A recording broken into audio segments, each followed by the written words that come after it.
90, ये गूगल ज्ञान है मेरा, 91 में टूटा और 15 इसके टुकड़े थे। 15 टुकड़ों में से 5 टुकड़े जो सेंट्रल कंट्री के थे, वो एक कजाकिस्तान, किर्गिस्तान, रशिया, तजिकिस्तान और उज्बेकिस्तान, ये करके शिंघाई 5 के नाम से एक प्लेटफॉर्म बना। अब मेरा यहाँ से सवाल ये खड़ा होता है कि देखो, चीन ने शंघाई में इकट्ठा करके जब चीन टूटा, तो टूटते इन टुकड़ों को एक जगह लाया कि भाई देखो, तुम्हारे सीमा का विवाद है, तुम एक जगह हो जाओ। चीन हेडमास्टर बन गया यहाँ। ये होती है कूटनीति। मतलब आदमी जब सोचता है ना, हम थोड़ा सा गुस्सा हुआ, टेरिफ ने लगाया यार, हम इधर भटक लिए, कभी ब्रिक में भटक लिए, कभी हम करके क्वाड के भी मेंबर हैं, ब्रिक के भी मेंबर हैं। मेंबर बनना अलग है, सार्क के भी मेंबर हैं, एशियान। तो ये चीजें कुछ ऐसी है कि हमारी कूटनीति बहुत ही गहरी होनी चाहिए कि रशिया जब टूटा, तो इधर तो मनमोहन सिंह जी ने तो ये निर्णय लिया 91 में कि हम मार्केट खोल देते हैं, और अमेरिका के साथ अटैच हो गए कि भैया तो टूट गया, तो अब क्या करें, अटैच हो जाते हैं उनके साथ में। अब बात ये हुआ कि इन 5 को इकट्ठा करके चीन ने पहला ही दिमाग लगा लिया कि इन 5 को एक प्लेटफॉर्म पे ले आता हूं, ये ठीक है। अब 91 में टूटा और 96 में 5 साल बाद में इनके झगड़े होते होते इनको एक प्लेटफॉर्म पर ये ले आया, जिसमें इसने शिंघाई 5 नाम दिया। 2001 में इसने जो है वो बना ही दिया, उसमें करीब 8 मेंबर बना दिए, और इनको सबको इकट्ठा करके चीन भी हो गया, रशिया भी हो गया, तो ये मिला मिलू करके 8 एक मेंबर बन करके 2001 में बन गया। 17 में फिर इसने भारत को जोड़ने का सोचा। चीन ने तो, रूस ने कहा नहीं, पाकिस्तान को भी जोड़ो, तो 17 में पाकिस्तान को जोड़ दिया इन्होंने। 9 जून 2017 को ये हो गया, और 15 जून को ये हो गया। मैं इतिहास इसलिए कहता हूं कि हमें बहुत लंबे रहे उसमें सोचना चाहिए। छोटी छोटी बातों के लिए हम इधर दोस्ती कर लेते हैं, इधर कर लेते हैं, या तो हथियार खरीदने के अंदर कर लेते हैं, या व्यापार में कर लेते हैं। इसका मतलब है कि हमारा वो माइंडसेट नहीं है। यहाँ माइंडसेट ये है कि हम, हमारी आने वाली पीढ़ियों का कितना लंबा, चीन ने किस तरीके से सोचा, 5 को इकट्ठा किया, शंघाई बुलाया, बुला के कहा तुम्हारी ये डिस्प्यूट है, इसको करो, और आपस में ये आतंकवाद मत करो, ये करके ये ग्रुप बनवा लिया, ग्रुप बना करके हेडमास्टर बन लिया। अब 2017 में होने के बाद में 2023 के अंदर ईरान घुसा, और भारत और पाकिस्तान पहले से था, तो भारत को कोई ऐतराजी भी नहीं थी, ठीक है भाई घुसा। तो 24 में बेलारूस आया, ये 10 मेंबर हुए। अब हम जियोपॉलिटिक्स पे जाते हैं कि आपका दिमाग कहाँ है कि आप ईरान का जब इजराइल से हुआ तो आप तो लड़ पड़े, यूं चुप होके बैठ लिए, जबकि आपका 4 बंदरगाह आपने बढ़ाया है। आप तो, ये तो बेचारे गेहूं के बदले ही तेल दे रहा था ईरान, लेकिन आप की कोई नीति नहीं, आप ईरान से ही रूठ लिए। अब ये रूठना मनाना क्यों है भाई? आप और हम दोनों यहाँ पे एक मंच पर बैठे हैं, तो हमारी कोई लड़ाई का एक केंद्र बिंदु होना चाहिए कि हम रुपयों के लिए लड़ रहे हैं कि रूप आपने पैसे नहीं दिया इसलिए मैं तो तेरी दोस्ती नहीं रखता हूँ, व्यापार के लिए लड़ रहे हैं, या हम आने वाली पीढ़ियों के हिसाब से हम सोचते हैं कि भाई क्या है आखिर, ये किस तरीके से ये चीज जो है वो हो। अब मुद्दा ये बैठता है कि यार, बेलारूस जो है यूक्रेन के पास में है, इसी का टुकड़ा है, उसको जोड़ा है, तो यूक्रेन बीच में है, बेलारूस उधर है, रूस इधर है, तो उसको इसने जोड़ा अपनी कूटनीति में कि तू ऐसा कर, इसमें आ जा, एससीओ में आ जा। तो बेलारूस में ये जब यूक्रेन युद्ध हुआ था, तो बेलारूस में गए थे, मैंने नक्शा देखा कि लोग इधर किधर भाग रहे हैं, कर रहे हैं, तो बेलारूस भी हो गया। अब इन्होंने बुलाया है, वो बताऊं मैं, वो नॉर्थ कोरिया वाला, नॉर्थ कोरिया वाला इसमें आ रहा है। 10 के सिवाय वो करीब 10 और मेंबर हैं, उसमें नॉर्थ कोरिया आ रहा है। अब यहाँ पे आप आ जाओ कि साहब, क्वाड जो होगा, इसमें भारत होस्ट करेगा इस बार, तो क्या करेगा ये भाई? इधर तो आप ब्रिक में थान फाड़ के आगे, हम मुद्रा करेंगे, वो करेंगे, वो काम करके आगे, तो अमेरिका ने किन्नी काट ली कि यार मजाक बना ली तुमने, कभी इधर मुंह लगाते हो कभी इधर मुंह लगाते हो, जो चाहे किसी संगठन में जाके एक भाषण लगा लेते हो। क्या है करना, क्या चाह रहे हो, कौन सी मुद्रा करना चाहते हो, मेरा डॉलर है, चला ढंग से चले, तेरे तो नहीं हो, तो मैंने तो 88 कर दिया। अब ये क्वाड क्या जो है वो करेंगे, तो क्वाड के देश अमेरिका और ये दूसरे देश हैं, इसमें ये नहीं है चाइना। इन सारी स्थितियों को देख करके हम इसको करें कि हमारे जो नेता थे उन लोगों ने क्या सोचा था और चीन ने क्या सोचा था कि क्यों हम पिछड़ गए।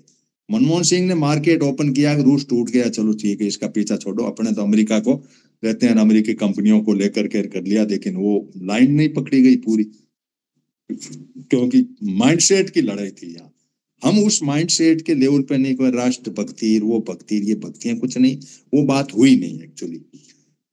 अब मैं ये कह रहा हूं कि ये जो विदेश नीति है इसका जो से पर्दाफाश हुआ, तो इसके अंदर बेलारूस को, चीन को, इंडिया को, ईरान की जो परिस्थिति मैंने आपको बताई, कजाकिस्तान, किर्गिस्तान, तजाकिस्तान, उज्बेकिस्तान, ये 5 गुट है, वो तो इनकी आपसी खिटपिट है, इसलिए ये हेडमास्टर इनका चीन ही है, और पाकिस्तान इसमें शामिल है। अब इंडिया, पाकिस्तान और ईरान और चीन और रशिया ये मोटे मोटे हैं, बाकी वो ग्रुप तो 5 का ठीक है, उनका कोई ज्यादा लफड़ा नहीं है, वो तो अपनी लड़ाई अपने हिसाब से, कोई इनका ज्यादा इनकी कोई वो नहीं है, न वहां कोई जनसंख्या वाला झगड़ा है। अब हम एससीओ में क्यों गए, क्या कहेंगे वहां जाके।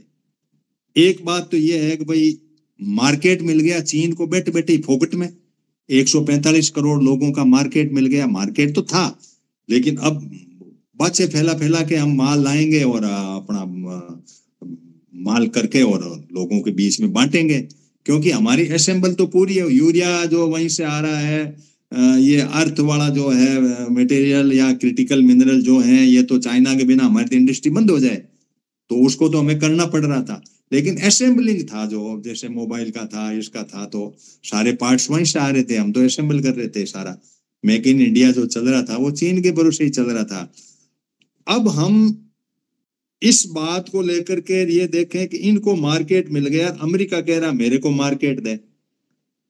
अब मार्केट बहुत सारे लोग चाह रहे हैं, जैसे कुछ तो चाह रहे हैं हथियारों के लिए, फ्रांस हुआ, वो उनका तो हथियारों का झगड़ा है, लेकिन ये क्या अमेरिका जो चाह रहा है वो एग्रीकल्चर का मार्केट चाह रहा है, और एग्रीकल्चर के मार्केट के सिवाय उसको कई और दूसरे मार्केट भी है, तो यहां से जो चीज आएगी उस पे तो टेरिफ ठोक दिया इसने, कपड़ा जाता है, हीरा जाता है, तो अब अमेरिका ने रूस से हीरे जवाहरात लिए हैं अभी, और 0 टेरिफ पे लिए, अपना 50%, उनको 0 टेरिफ पे, कुछ पहले 15% लग रहा था, उसको भी उन्होंने एवॉर्ड कर दिया।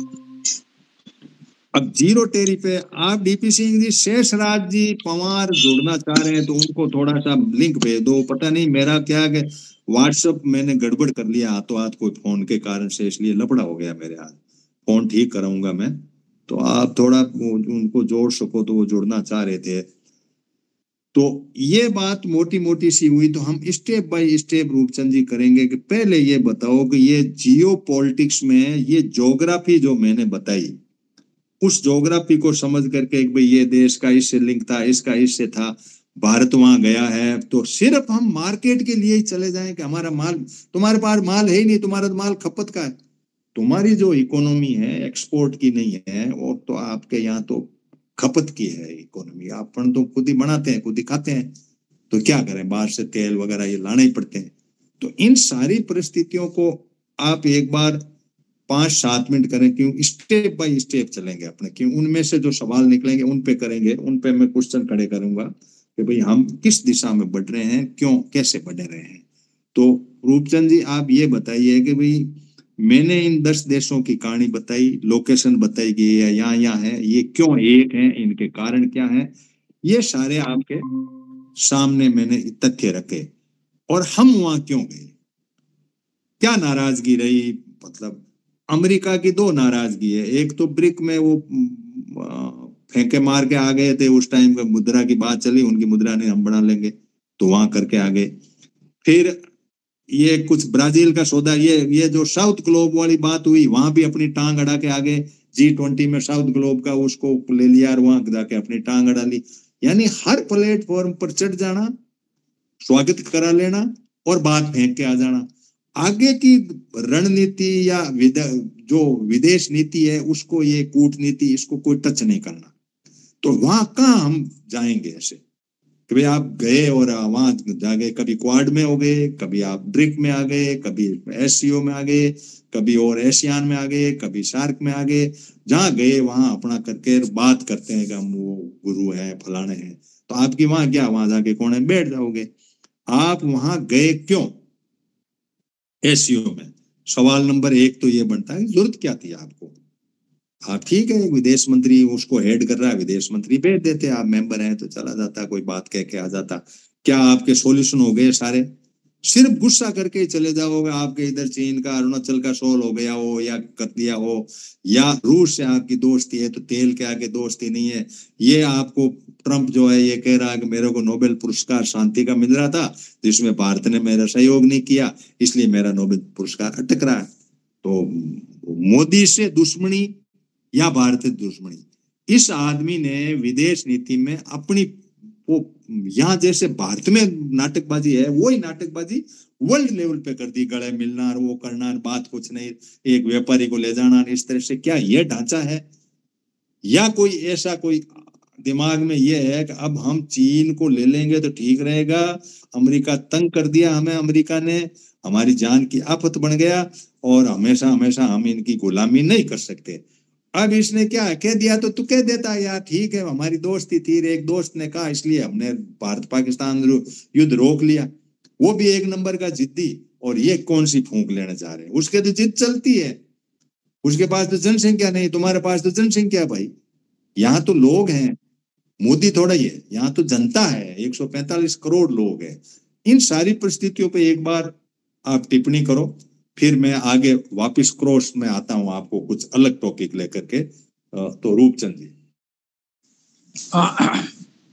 सबको नमस्कार।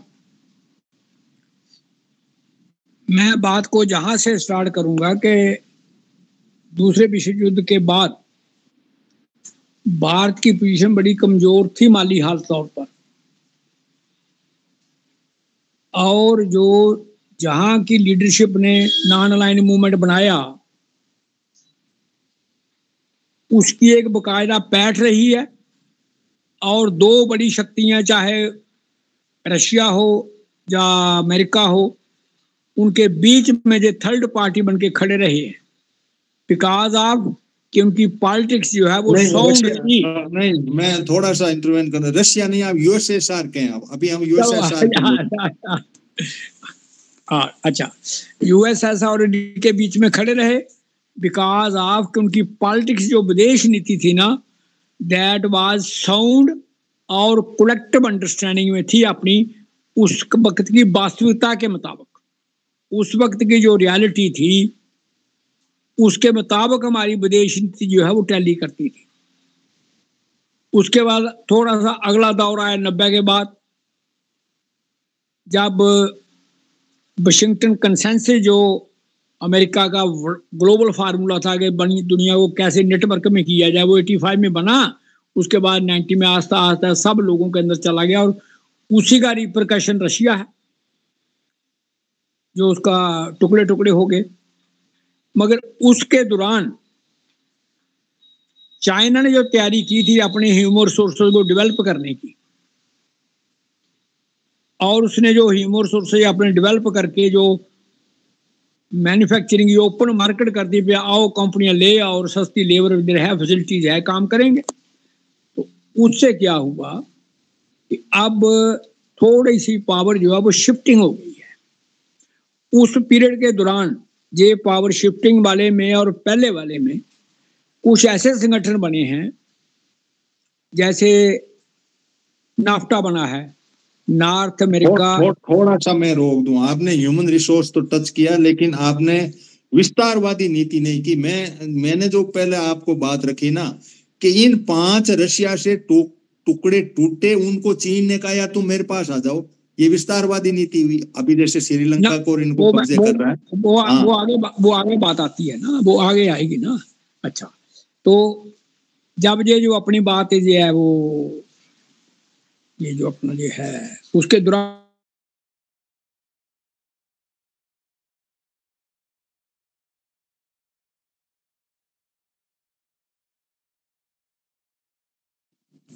आपका नेटवर्क प्रॉब्लम है कि वाशिंगटन पे बात कर रहे थे। वाशिंगटन का कंसेशन हुआ और अमेरिका ने कहा भाई आ जाओ तुम सब अपने मिलके एक दुनिया बनाते हैं नई और नए तरीके से अपना एक सेटअप खड़ा करते हैं। वाशिंगटन कंसेशन से आगे बढ़ो आप। मैं विस्तारवादी पे आपको डिस्टर्ब कर गया था। रूपचंद जी आप जुड़ नहीं पा रहे हैं क्या? नेटवर्क की आपके बरसात बहुत है जम्मू में।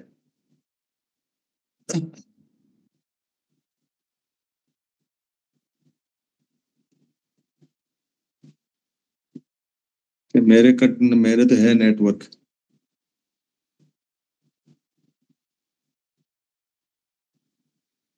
चलो रूपचंद जी लेफ्ट हो गए।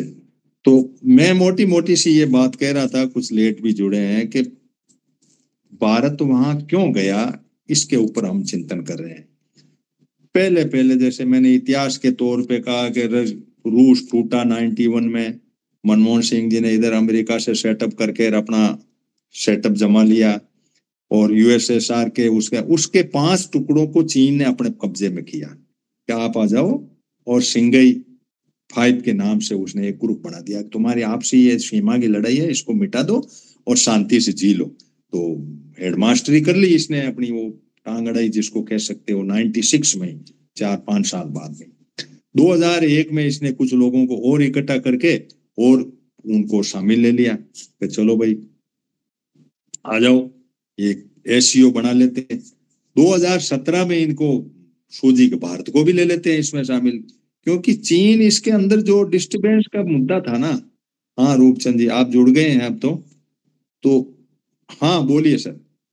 आप वाशिंगटन कंसेशन की बात पे जमे थे आप। द्वितीय विश्व युद्ध से ये हुआ 91 के अंदर, 90s के अंदर वाशिंगटन के अंदर अमेरिका ने अपनी बात कही।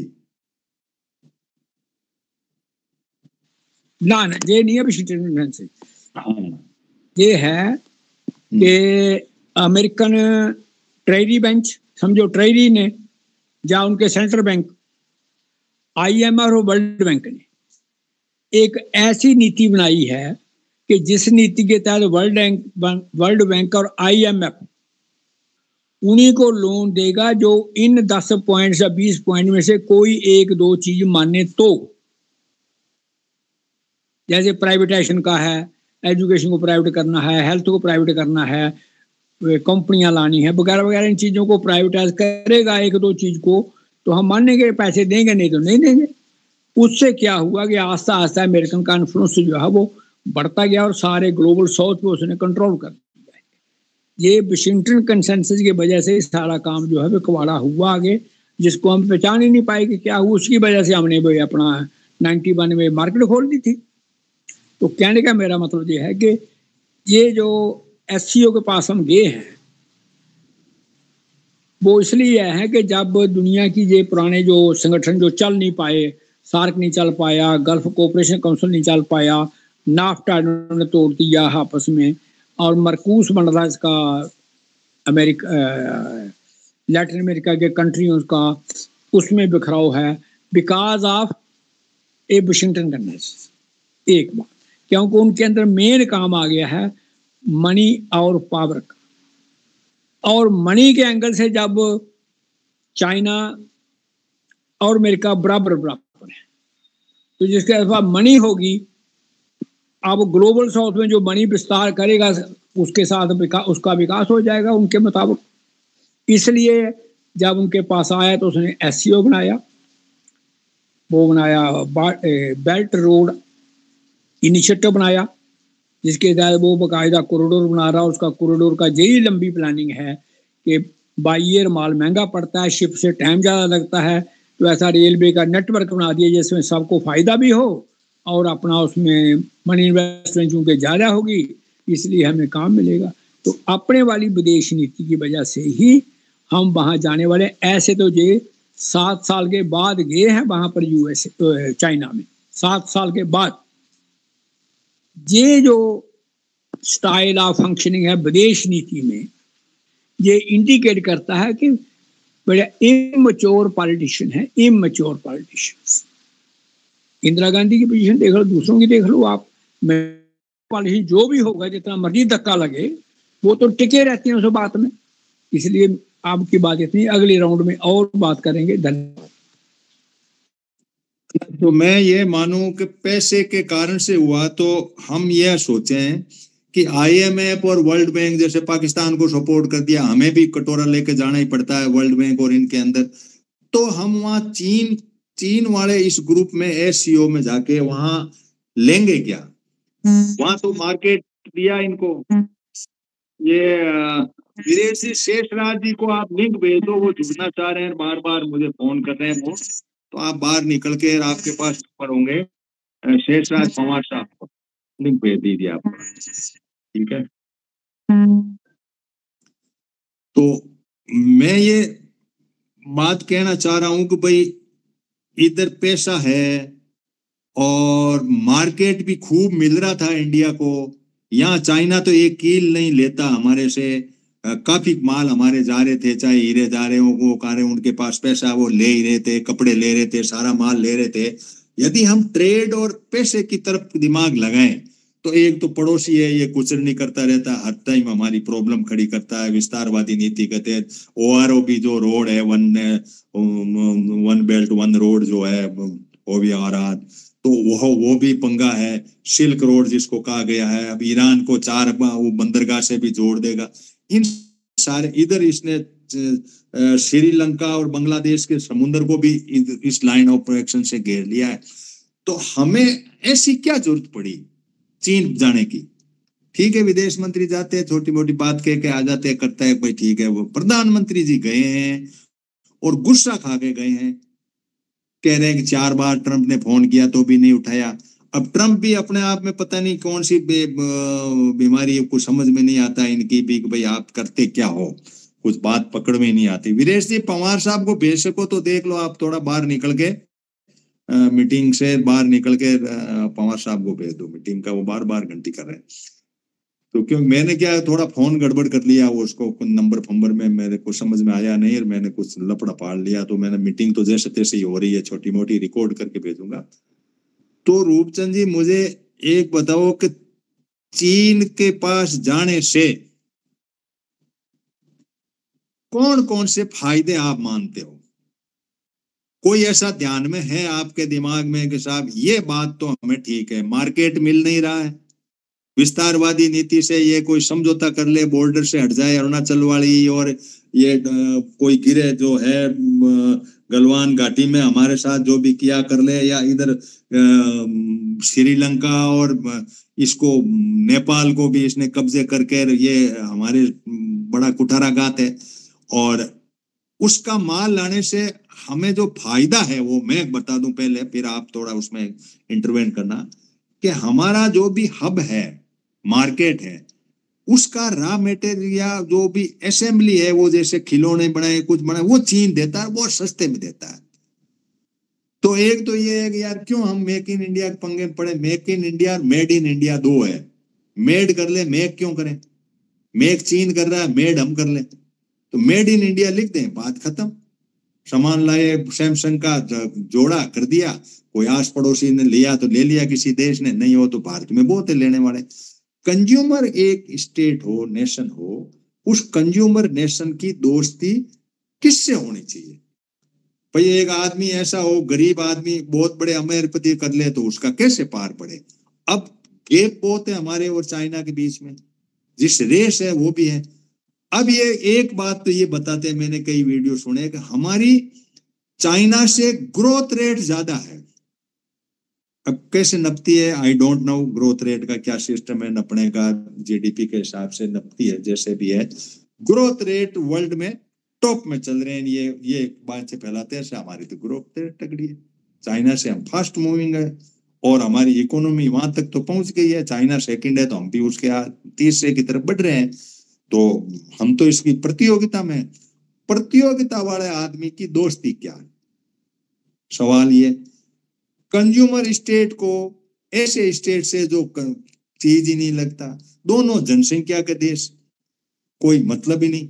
अब ये हो साहब कि चीन के लोग कुछ ऐसी चीजें पसंद करते हो जो भारत में ही पैदा होती हो।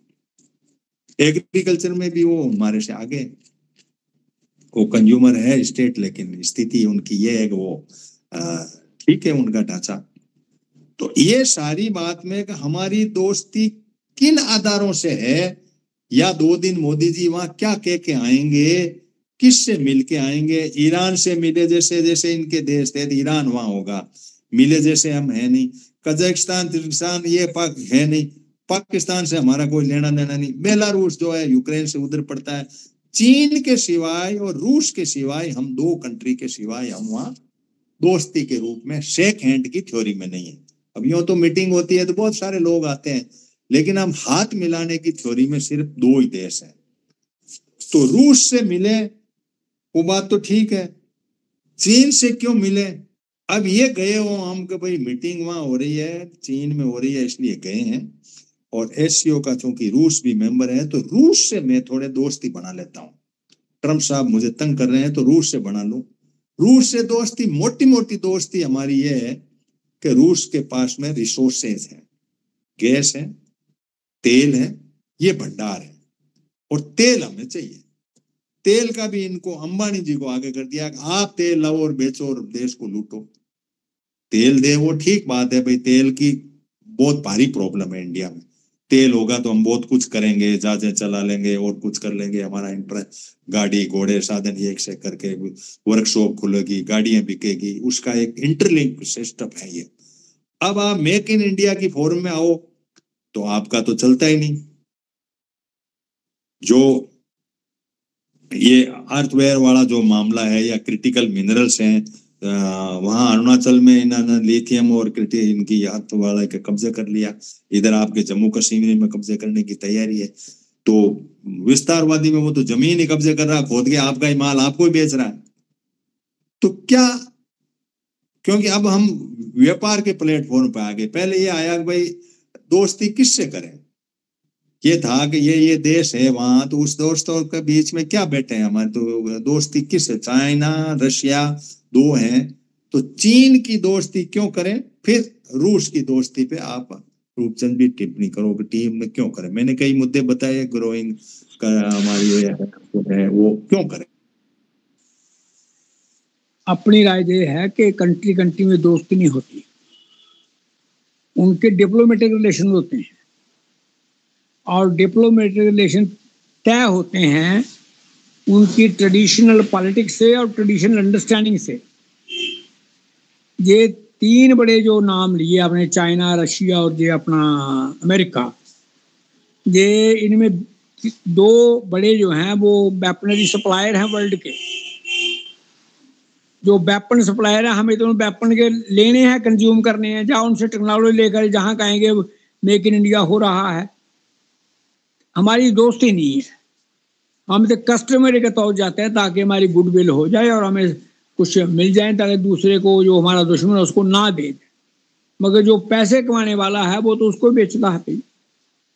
तो जो इसने अपनी सरेंडरिंग अप्रोच अडॉप्ट की टुवर्ड यूएसए, और यूएसए की तरफ इसने बढ़ता बढ़ता अमेरिका तो इतना चला गया कि रशिया भी पाकिस्तान के पाले में और चाइना भी पाकिस्तान के पाले में आ गया। इसका मतलब ये है कि अपनी डिप्लोमेसी जो इतनी पुअर रही है कि हम दोस्ती के एंगल से चीज़ों को देखते हैं, डिप्लोमेटिक एंगल से चीज़ों को नहीं देखते। अब रही बात है ट्रेड की और एक्सपेंशनिज्म की। रशिया के, सॉरी यूएसए के, अमेरिका के वर्ल्ड में 700 मिलिट्री बेसेस हैं, 700। क्या वो एक्सपेंशनिस्ट है या उसको मानेंगे उसने जो ग्लोब को कंट्रोल कर रखा हम इसको नॉर्मल मानते हैं? पहला क्वेश्चन तो यही है ना। अब इसने जो बंदरगाह बनाई है चाइना ने, कि मालदीव का है, हरबन टोटा है, लंका वाला है, ब्रह्मा के पास है, बांग्लादेश के पास होगा और पाकिस्तान के साथ है। तो ये जो नेटवर्क उसने बनाया है, जिसको स्प्रिंग ऑफ पर्ल भी कहते हैं, ये स्प्रिंग ऑफ पर्ल जो है कि भारत के गले में मोती की माला डाल दी है उसने खतरे की, उसको इस एंगल से देखा जाता है। तो क्या ये, इसको तो हम बोलेंगे एक्सपेंशनिज्म, और अमेरिका के 700 अड्डों को हम बोलेंगे नहीं, नॉर्मल पोजीशन है जी, जहां चाहे, जब चाहे, जैसे चाहे वहां मार कर सकता है। इसका मतलब ये है कि दोनों पावरों का कंपटीशन है। हमें और एंगल से चीजों को देखना पड़ेगा कि ये दुनिया नई जो है, जिसमें क्लाइमेट क्राइसिस नंबर 1 पर चल रहा है, और मनी और पावर उसमें काम नहीं देगा आपको, जितना मर्जी कर ले कोई, मनी और पावर आपको काम नहीं दे सकता। आखिर आपको नेचर और ह्यूमैनिटी पर आना पड़ेगा, नहीं तो आपको जहां से रुखसत हो, इस पोजीशन पे अगर हम सोचते हैं। रूपचंद जी देखो, मनी और पावर का इसलिए क्योंकि ये जो गुट बन रहे हैं ना, ये नेचर तो अपनी अपनी लोग अपना अपना लिए बैठे हैं। गुट जितने भी, जैसे आपने कहा अमेरिका का वाशिंगटन कंसेशन के कारण से IMF हुआ, वर्ल्ड बैंक हुआ, ये सारे लोग मिले, इनको जो वर्ल्ड बैंक की शर्तें थी उनको माना, लोन लिया, लोग भागे उधर, ठीक है ना, क्योंकि पैसे के लिए भागे और कोई मतलब नहीं था उनको। अब ये चीन जो है ये मार्केट ढूंढ रहा है, तो बैठे बैठे मार्केट फोगट का मिल गया ना इसको, चीन को। तो जब फोगट का कोई मार्केट, भारत जैसा मार्केट मिल गया, अब यहाँ पे थोड़ा सा आप इन्वॉल्व ये भी करें कि ब्रिक में जाकर के हमें क्या टांग अड़ानी थी भाई, डॉलर के ब्रिक की एक करेंसी करेंगे हम। भारत ने भी कहा तो भाई चुप रह लेते, ब्रिक की मीटिंग हुई, ठीक बात है कि आप गए भाई, करेंसी करने वाले कर रहे हैं, ब्रिक के अंदर जो सारे चाइना भी है, रशिया भी है, तो उसमें करने तो करेंगे। आप क्वाड में भी जाते हैं तो वहां शांति कर लेते। अभी का वर्तमान जो ये गवर्नमेंट है, पहले भी हमारे गए थे एशियान में, गए इधर उधर लोग जाते हैं हमारे बहुत बड़ा, लेकिन हमें ये है कि हमारी जो जनसंख्या है और कंज्यूमर स्टेट जो है, उस स्थिति पे हमें ज्यादातर सोचना चाहिए। अब हमारे को पैसा चाहिए, पैसा जब चाहिए मुझे, तो मैं तो वर्ल्ड बैंक जाऊंगा, IMF जाऊंगा। चीन तो देने से रहा, चीन के पास क्या है जो हम वहां जाकर के बैठ लेंगे? चीन से हम क्या लेना चाह रहे हैं? चीन की जो स्थिति है वो हमारे किसी भी पॉइंट पे फेवरेबल, सिर्फ जैसे मैंने मेक इन इंडिया से मेड इन इंडिया बनाने के लिए वहां चीजें मिल जाएगी आपको, सस्ते दर पे मिलेगी, भारत वालों से वैसे ही बनती नहीं तो असेंबल कर लेंगे, बेच लेंगे, 2 रुपए उसमें कमा लेंगे। दलाली जिसको कह सकते हो आप, चीन की दलाली करने के लिए आपके पास में एक एक जरिया आपको मिल गएगा, आप ये कर लोगे। अब इसके अंदर ग्रोइंग जो कह रहे हैं ना, ये हमारी ग्रोथ जो है वो ज्यादा, वो इसी में है ग्रोथ। हमने कोई ऐसा बहुत बड़ा नहीं बनाया, कोई ऐसा प्लांट या ऐसा कुछ नहीं कराया, और प्रतियोगिता और कर ली। हार्डवेयर के मामले में आया तो सेमीकंडक्टर के 3 दुकानें और खोलने की बात, जिसको 36,000 करोड़ की बात को सोच लिया। हम बैठे बैठे सपने बहुत लेते हैं। अब यहाँ जैसे जापान गए, जापान वालों को जैसे अपनी बात भी हुई थी, जापान वालों को कहा कि देखो ऐसा है कि मैंने जो हाई स्पीड ट्रेन, जो बुलेट ट्रेन नाम देते हैं इसको, एक्चुअली बुलेट ट्रेन नहीं है, हाई स्पीड ट्रेन जो है वो बन रही है जापान के कारण से, लेकिन मेरे यहाँ पे 160 तो मैंने एयरपोर्ट बना दिए, और पूरे समुद्र तट को इंटरनेशनली हमने इसको कर दिया। इसलिए आपके पास में टेक्निक है और मेरे पास में ह्यूमन रिसोर्स है, जो इंटेलिजेंट ह्यूमन रिसोर्स है। तो जापान से आप चाइना आ गए। अब हमारे पास में ह्यूमन रिसोर्स को मैनेज क्या चाइना करेगा? नहीं, जापान वाली तो मुझे समझ में आई, भाई जापान आदमी कम है, मेरा ह्यूमन रिसोर्स में लिंक कर रहे हैं, तो ये ठीक बात है। चीन कौन सा भला करेगा हमारा? कौन सी ऐसी चीन हमें दे देगा, जिससे मार्केट दे देगा, या सिवाय इसके कि उसके जो सामान हो उसको मार्केट मिल रहा है, फोकट में बैठे बैठे चाहे खिलौनों का मिले। अब ये बार बार कहा अपने यहाँ खिलौने बनाओ, खिलौने बनाओ क्या, उनके चीजों को जोड़ के यहाँ कर दो, तो उसके तो फायदा उल्टा भाई, उसका ह्यूमन रिसोर्स मैनेज हो गया, भारत वाले और लग गए तो वो माल ज्यादा बनाएगा, कर दिया, मैन्युफैक्चरिंग ज्यादा हो गई। 10 चीजें बना रहा हो जिससे एक खिलौने बनता हो, तो 10 चीजें तो बनाने का उसके पास ढांचा है, सारी वो सारी सिस्टम है उसके पास। तो क्यों वो नहीं बनाए? चलो ठीक है, आप नहीं है तो भारत वालों के दो, तुम बनाओ भाई। किसी देश के अंदर डिमांड हो तो ये जो चीन का जो है इसके ऊपर आप भाई, वहां तो चलो वर्ल्ड बैंक का भी फायदा मिलता हमें, IMF का भी मिलता, ट्रंप जैसा देश, कोई देश से दोस्त, मोदी और ट्रंप की दोस्ती या दुश्मनी को हम बेवकूफी में कर बैठे, क्या जरूरत पड़ती है इधर जाने की? अब सिर्फ रूस रूस बचता है, इसको भी आप याद करना कि रूस बचता है, कि रूस के पास में रिसोर्स है, वो हमें दे तो हमारे आदमियों का भला होगा, सस्ता दे दे तो। लेकिन वो भी चीन की मुद्रा में देने की सोच रहा है, और एक बनिए को दे रहा है, यहाँ के व्यापारी को दे रहा है। तो ये क्या नीति हुई? मतलब डोभाल साहब गए, मतलब दो आदमियों की, डोभाल की दोस्ती से सीमा पर तैयार हो जाए, मोदी की दोस्ती या दुश्मनी से हमारे रिश्ते खट्टे पड़ जाए, और हम किसी खेमे में जाके जबरदस्ती बैठ लें, कहते लो मैं ही तुम्हारा दे दूं, गले पड़ने वाली बात है। इसमें क्या कहेंगे रूपचंद जी आप? ये जो गले पड़ने वाली बात है, ये तो बिल्कुल ठीक नजर आती है आपकी। क्वेश्चन ये है कि जब हम 5 में सवार बानी गए हैं दिल्ली जाने वाले, वो आपने सुनी होगी कहावत पुरानी के 4 घोड़ों पर आ रहे थे और एक गधे पर सवार था, वो उनके साथ शामिल होगा। और जब आपको पूछे आप कहाँ जाने हैं, हम 5 सवार दिल्ली जाने वाले हैं। वो 5 सवार, हमारे 5वां सवार जो बने हैं हम, ये ह्यूमन सोर्सेज जो आपके पास कारपोरेट के काम के हैं, वो या यूरोप में है या USA में है या बाहर है। पहली बात तो जहां खत्म है कि ह्यूमन सोर्सेज आपके पास जो कारपोरेट के काम के हैं, वो तो या USA में है या यूरोप में है या कहीं और बाहर काम कर रहे हैं। इंडिया में ह्यूमन सोर्सेज नहीं है बचे हुए, वो बचा हुआ है जो बिल्कुल जीरो लाइन पे, जिनको बाहर को संभालता कोई नहीं है। एक बात तो जहां पर आ गई है कि ह्यूमन सोर्सेज चाइना के पास है, वो जहां की मैन पावर को ले नहीं सकता, क्योंकि जहां की मैन पावर नहीं है, और ना ही जहां पर को वो ऐसी इंडस्ट्री लगाएगा जहां उसको हाई टेक चाहिए और जहां हाई टेक मिले कोई नहीं। और ये जो यूरोप जहां पहुंच चुका है, वहां पॉपुलेशन की कमी की वजह से जो वहाँ हाई टेक्नोलॉजी, ये अपना न्यू टेक्नोलॉजी और न्यू वेपनरी जो बन रही है, या रोबोट या आर्टिफिशियल इंटेलिजेंस का इक्विपमेंट जो बन रहे हैं, वो उसमें तो आगे हैं।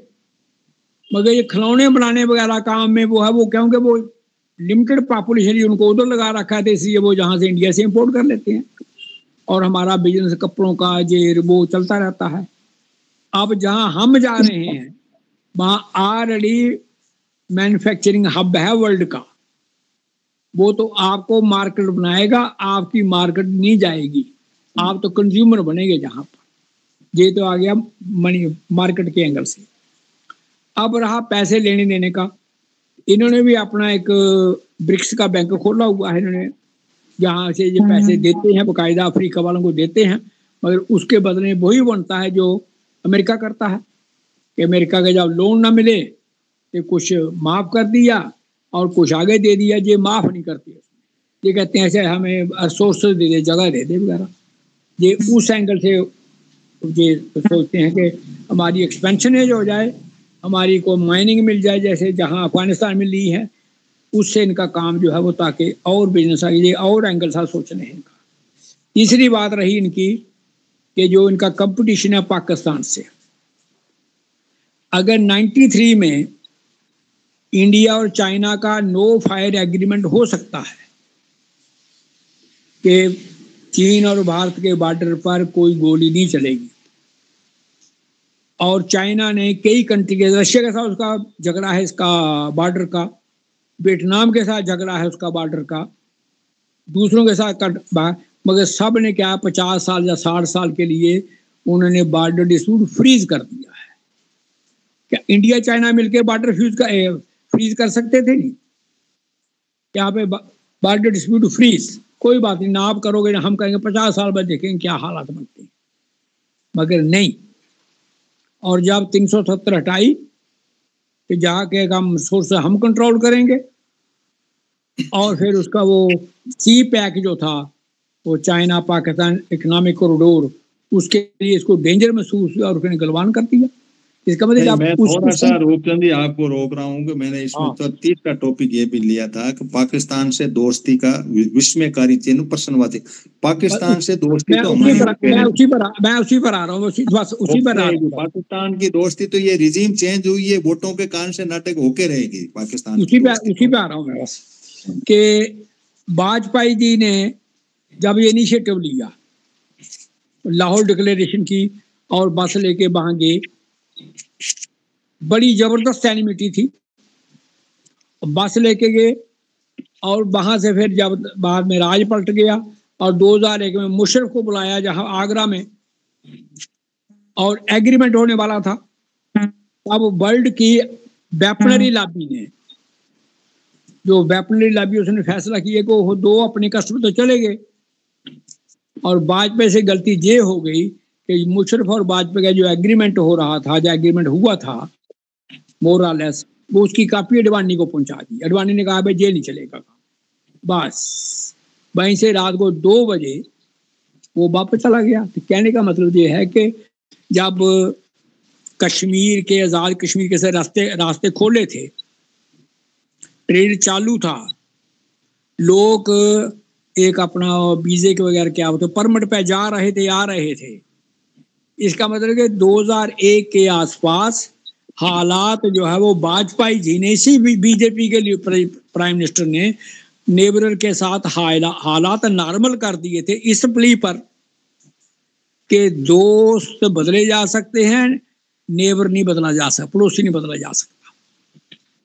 और इन्होंने आकर के वो लाइन अडॉप्ट कर ली जहां पर बिल्कुल जैसे कंपनियां करती थी ना, कि ईस्ट इंडिया कंपनी ने किया, एक राजा दूसरे लड़ा दिया, ऐसे इन्होंने सोशल समाज के अंदर भी टकराव पैदा करा दिया, और कंट्री टकराव पैदा कर दिया, और जहां तक टकराव पैदा कर दिया कि क्लाइमेट चेंज में इंटरस्वाडी ट्रीटी अगेंस्ट कर दी। और अब इन्होंने डाटा भेजा है चाइना के कहने पर, अखबार में ये आया कि इंडिया ने दरिया तभी जो जम्मू बहता है उसका डाटा पाकिस्तान को दिया है, तभी तो चुनाव की ट्रिब्यूटरी है, तो डेंजर तो पड़ेगा उसको चुनाव और सिंध का। इसका मतलब डाटा इन्होंने, चाइना ने दिलवाया है कि ये हालात ये है और ये डाटा उनको भेज दो ताकि वो अवेयर हो जाए। तो कहने का मतलब जब किसी के प्रेशर में तुम काम करते हो तो उसकी आसान मंजिल नहीं रहती आपकी। जब विलिंगली करोगे नहीं हम ब्रॉड माइंडेड है ये करेंगे, आप करो बात। तो कहने का मतलब ये है कि जब इस किस्म की इंटरनल पॉलिटिक्स और एक्सटर्नल पॉलिटिक्स चले तो उससे कंट्री जो है वो डोल ड्रम में होता ही है, और फिर वही हालत होती है जो अब आज हुई है। एक और मैं बीच में जोड़ूं, विपक्ष की ये बचकाना बात कहना कि ट्रंप ने तुम्हारा ये कर दिया, तुम्हारे ऊपर आंख निकाल दी, ये कर दी। कोई मित्र मान लो, कोई बड़ा पड़ता हो, भारी पड़ता हो, पैसे वाला हो, ढंका हो, छोटे दोस्त को कहीं डांट दे डपट दे, तो मोदी बेचारा चुपचाप अपना सुन रहा था, ठीक ही था। तो इसको पंप भर के तिरी चढ़ा करके आप उधर खेमे में भेज दो, जहां मैंने आपको 10 पॉइंट, जैसे ह्यूमन रिसोर्स वाली को मैं आपको बात कर दूं कि भारत का ह्यूमन रिसोर्स भले ट्रेंड नहीं हो, स्किल नहीं हो, लेकिन ये खप सकता है, बहुत सस्ता है, बहुत ही मामूली दर पे। यहाँ पे अमेरिका को काम आता, ऑस्ट्रेलिया को आता, इधर चला जाता, ईयू में चला जाता, ये यूएई में चला जाता। चाइना को ह्यूमन रिसोर्स लेने वाला थोड़ा ही है, कोई मतलब ही नहीं था वहां। तो वहां कोई ऐसा मुद्दा नहीं है जिस प्लेटफॉर्म पे जाकर के हम बैठ के ये कहें साहब ये हमें फायदे की बात मैंने बता दी भाई। उसके पास में, इधर रशिया के पास में अलग रिसोर्स है, चाइना के पास अलग रिसोर्स है। इन दो माल की हमें जरूरत है। माल किसको जरूरत है पहले ये तो आइडेंटिफाई हो जाए। कोई ऐसी कंपनियों को माल की जरूरत है जिसमें देश में कोई मतलब ही नहीं हो, क्या करें, उसकी जरूरत ही नहीं हो। मान लो जरूरत है तो है, लेकिन उसको कमी की जा सकती है, भाई चलो छोड़ो। जैसे यूरिया की बात आती है, किसान कूके वैसे ही है, कम पड़ रहा चलो कोई बात नहीं भाई, कह दे देश को अंदर। जैसे मान लो शास्त्री ने कहा भाई भूखे रह जाओ, तो कृषि मैंने इसलिए लिया भाई ठीक है यार। अब अमेरिका उधर से कोई माल भेजना चाह रहा है और आपका खूब माल ले रहा, वो चीन तो आपकी कील ही नहीं ले रहा है, दे ही दे रहा आपको। अब रहा सवाल कि हमें पाकिस्तान से सिर्फ वोटों के लिए, मतलब बचकानी हरकत देखो आप कि विपक्ष को बिना मतलब इसको तेरी नहीं चढ़ाना चाहिए, और मोदी को बिना मतलब पाकिस्तान का झंडा लेकर के ये फालतू का घूमने के बजाय कोई बात करनी चाहिए कि यार हम देखो दोनों भाई हैं, अलग अलग ही तो हुए हैं, फर्क क्या, हिंदी चीनी भाई की जगह ये करेगा हिंदी पाक भाई भाई, कौन सी ऐसी प्रॉब्लम आती है, उसमें कोई समस्या आती है क्या? हम तो आराम से जी सकते हैं, एक कल्चर है, एक सिस्टम, एक ही तो देश था ये तो। उधर अपना ईरान आ जाता है तो ईरान से आप इसलिए मुंह फैला के बैठ गए कि आपकी इजराइल से कुछ गांठ साठ गांठ है, क्या लेना देना, ये हवाई जहाज देना था, राफेल ले लिया, पैसे दे दिए, बात खत्म। भाई पैसे लेने वाले आदमी का क्या है, सौदा है ये तो, कि भाई तू तेरे पैसे ले ले, मेरी नीति अलग है। एक व्यक्ति अपनी मर्जी से या यहाँ के कॉरपोरेट के कहने से देश की पूरी विदेश नीति दिग्भ्रमित हो जाए, जहां ह्यूमन रिसोर्स पड़ा सड़े, और कोई आईएमएफ से भी दोस्त। तो अब मैं आपको यहां ला रहा हूं कि जैसे क्वाड आएगा, ब्रिक आया, ब्रिक में आपने टांग अड़ा के पंगा कर लिया तो नाराज हो गया बंदा कि तुम कौन सी मुद्रा ला रहे हो, मेरा डॉलर तुम्हारे पास में, मेरा गूगल और ये सारा सेटअप मैंने तुम्हें दिया है, फिर सारे सर्वर दिया है, क्लाउड दिया, सारा दे दिया, और क्या चाहते हो तुम, हमारे पास है जो भी है। अब जो कोई लड़े करे, किसी को क्या, इजराइल से तुम्हारा क्या लेना देना, ईरान से तुमने 4 बार बंदरगाह बनाया, भाई तुम्हारे जहाज आते जाते हैं तो यहाँ तो पंगा हो जाएगा। तो ये जो सारी बातें को अपन देखें तो अमेरिका से मुंह फुलाने की इतनी जल्दी नहीं होनी चाहिए, हो सकता नहीं फुलाया हो, ये मीडिया मैनेजमेंट भी हो सकता है, विपक्ष भी टिप्पे लगा रहा होगा, भाई विपक्ष का तो काम अब ऐसा तो नहीं है, जैसे मैं भी अपन भी तो शेडो कैबिनेट के नाते यही बात करते हैं कि भाई देखो देश के हित में क्या है, देश के हित में हमारी नीतियां किधर होनी चाहिए, किस दिशा में हम जाने चाहिए, हम चारों ओर से घेरे जाएं, हम पड़ोसियों से दुखी हो जाएं, पूरे पड़ोसियों को एक करके बैठ जाए। एससीओ जब बना तो मेरे बिल्कुल दिमाग में, मैंने जैसे हिस्ट्री पूरी बताई तो उसे जो पवार साहब वगैरह लेट जुड़े हैं तो आप उसको सुनना कि कितना बड़ा दिमाग था।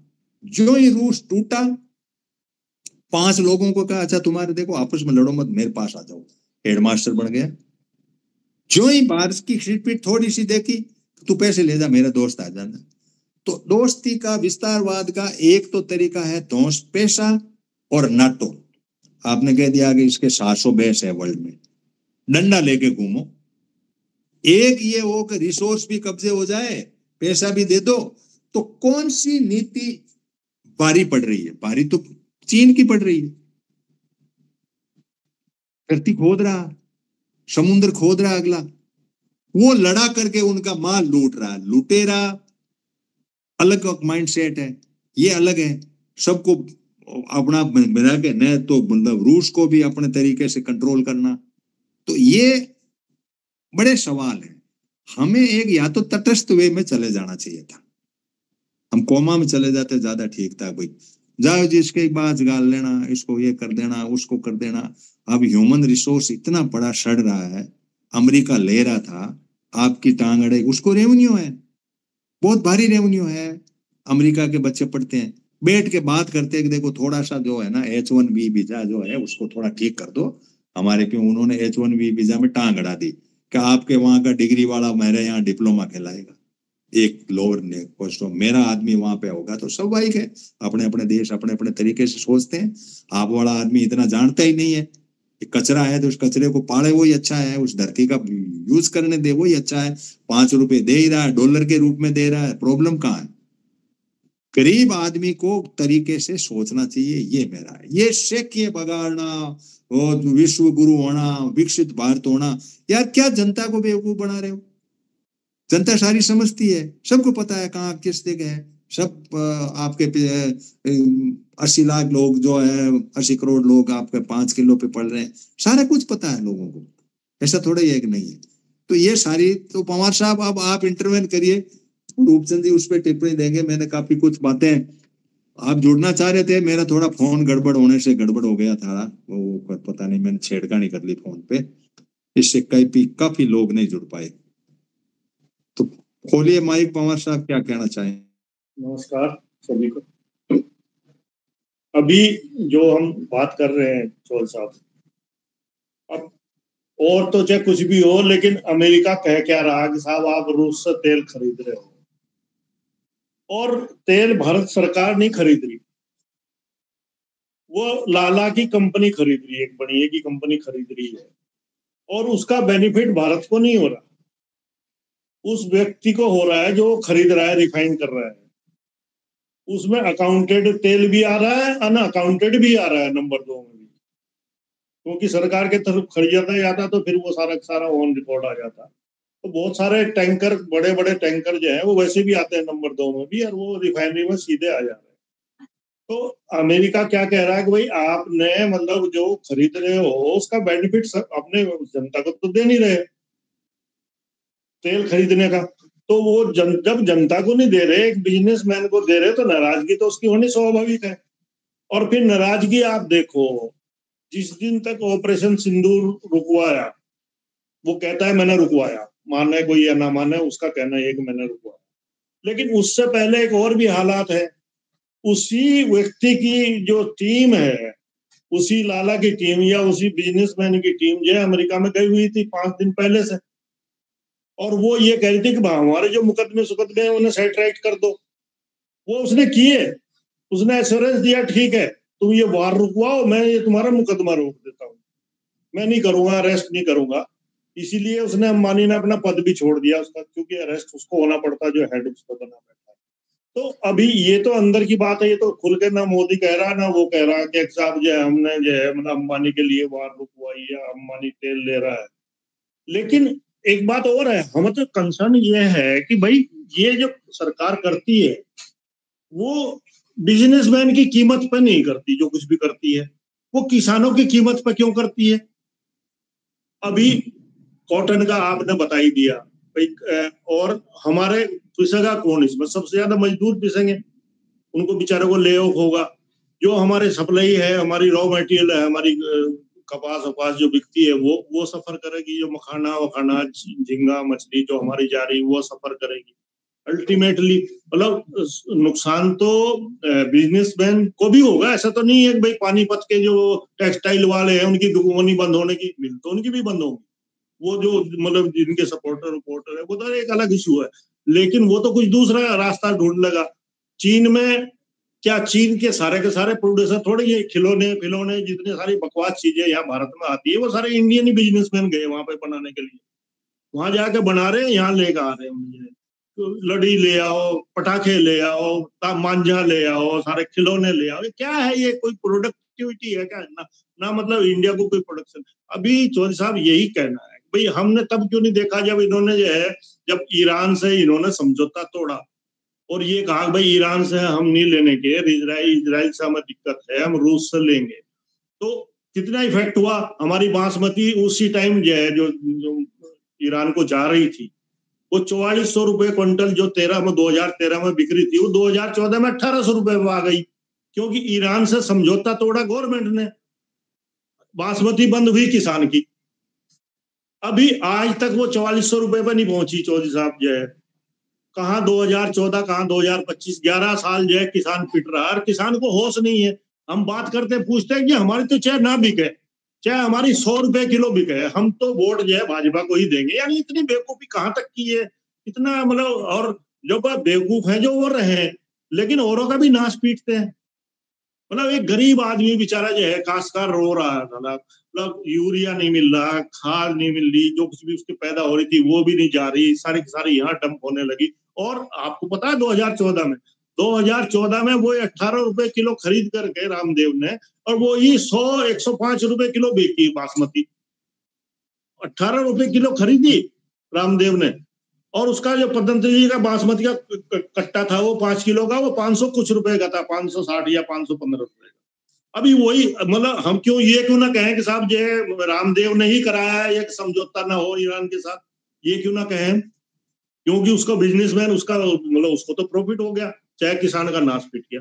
मतलब समस्या तो चौधरी साहब वही आती है कि भाई जब तक हम खुद नहीं समझेंगे कि हमारा कहाँ नाश हो रहा, हमारा कहाँ फायदा हो रहा, और सबसे ज्यादा किसानों को समझने की जरूरत है, लेकिन सुनने को तैयार नहीं है साले नेता अपने आप बनने के लिए, और समाज पवार साहब मैं एक सवाल आपसे ये पूछ रहा हूँ कि अब यहाँ पे स्टेक होल्डर्स जो है एक जनता है, जो एक व्यापारी है, विशेष रूप से 2 व्यापारी हैं, एक बीजेपी है, 3 लोग हैं जो उसको आप ट्रायंगल के रूप में मानो।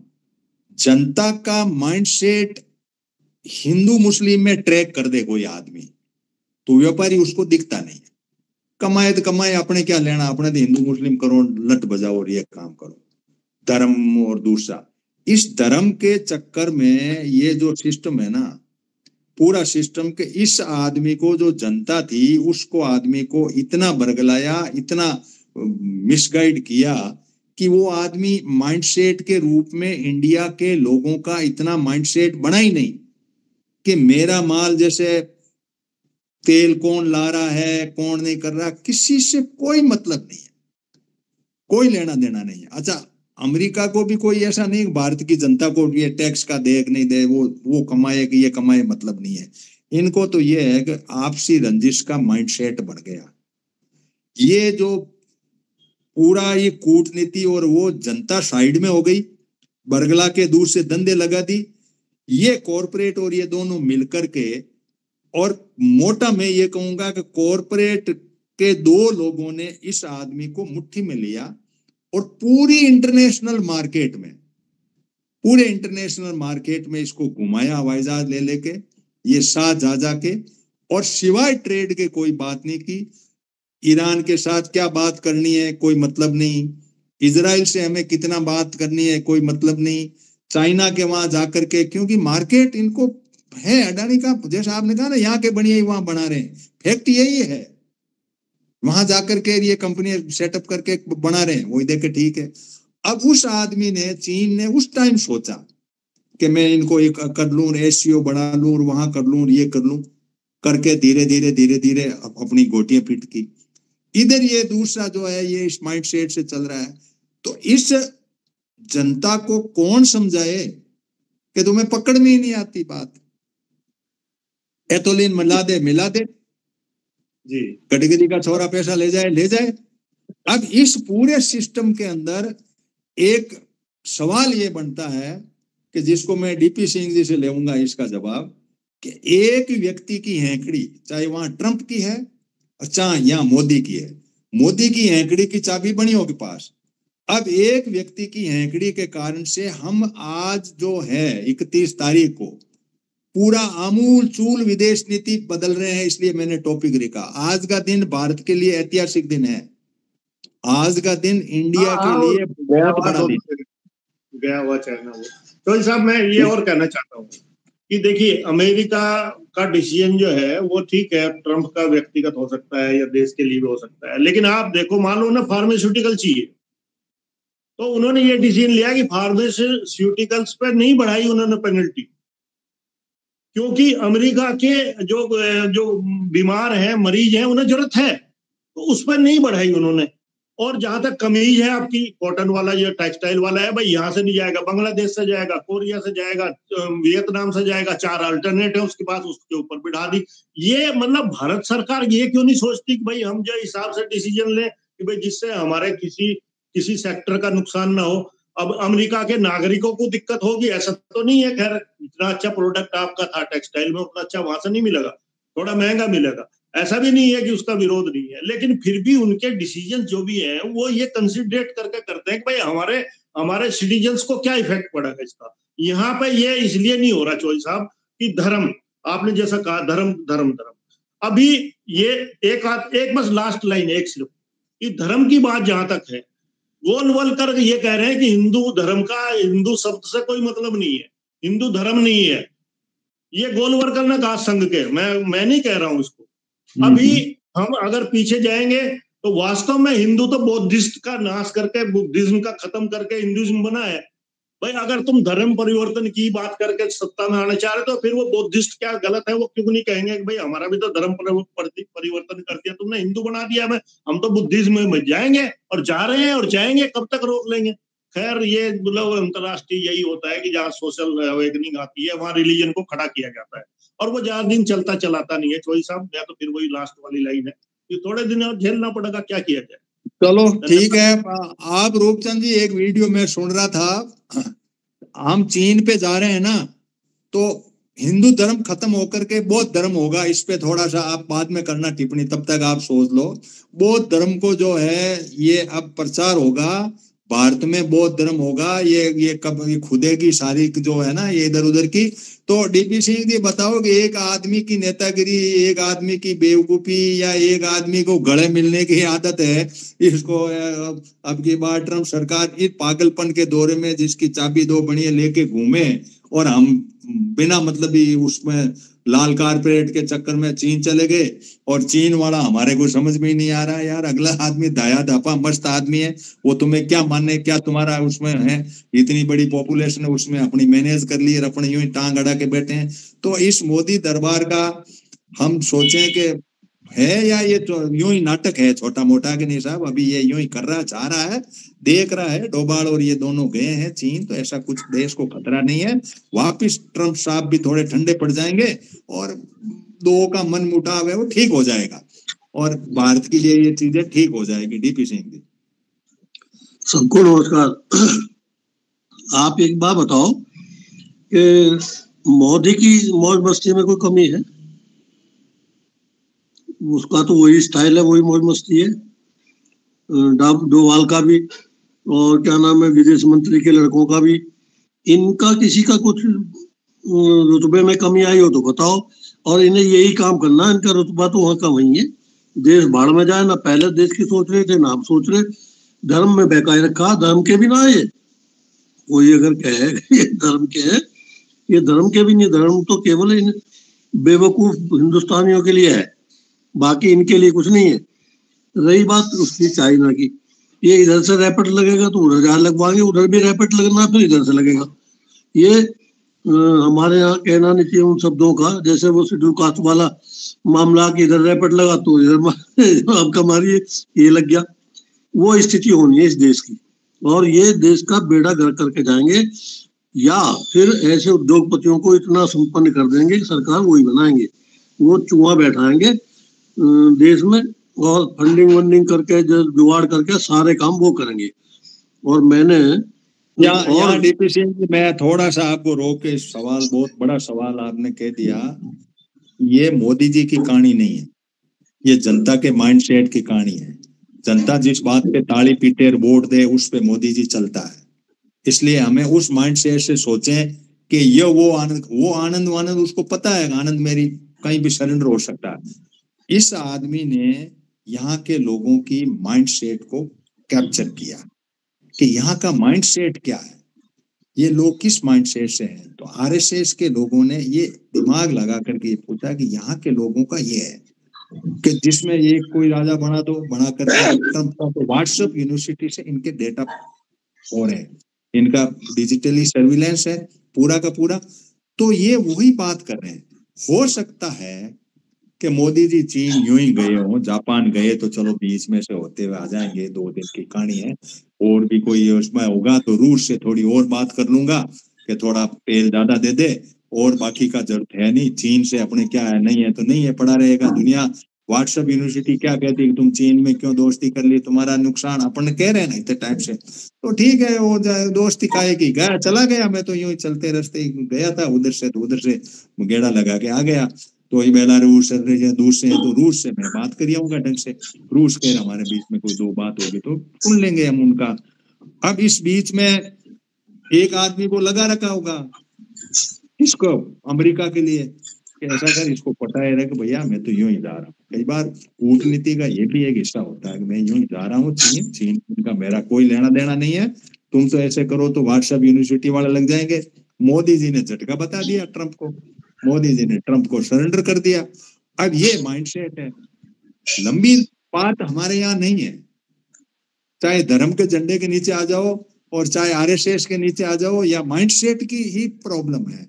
तो इसमें ऐसा तो नहीं है कि भाई ठीक है कोई बात नहीं होने दो, क्या कहना चाहिए? ये अपने यहाँ जिस जाति से है इसकी बहादुरी है वो तो सब जानते ही हैं, लेकिन ये क्रिमिनल माइंडेड है। ये जज लोया को मरवा दिया, ये करवा दिया, बाकी ये 100% डरपोक है और डर के ये सत्ता में बैठे हैं। और आगे के परिणाम भुगतने के लिए अब सत्ता ज्यादा जरूरी होगी इन्हें, और ये सत्ता पे कब्जा करके जान बचाने की बात है, देश जाए भाड़ में। अब देश का कोई मतलब रह नहीं गया। अब तो जनता को जिसको अकल आए वो सोचे, नहीं तो बजाए ताली। ठीक है जी, मेरी समझ में तो यही बात आती है, और कुछ है नहीं। बेला वजह हम कहते रहे कुछ भी। बिल्कुल ठीक है, लेकिन ये कोई तो कह रहे हैं कि हम किसी हालत में सत्ता में रहेंगे 40 साल आगे तक, क्योंकि इनका जीवन है और मरने का सवाल है, इसलिए सत्ता छोड़ नहीं सकते। और वो बात आपने सही कही, सत्ता छोड़ते वो तोते की। भारत से नाराज नहीं है, ट्रम्प है इसकी बेवकूफियों से।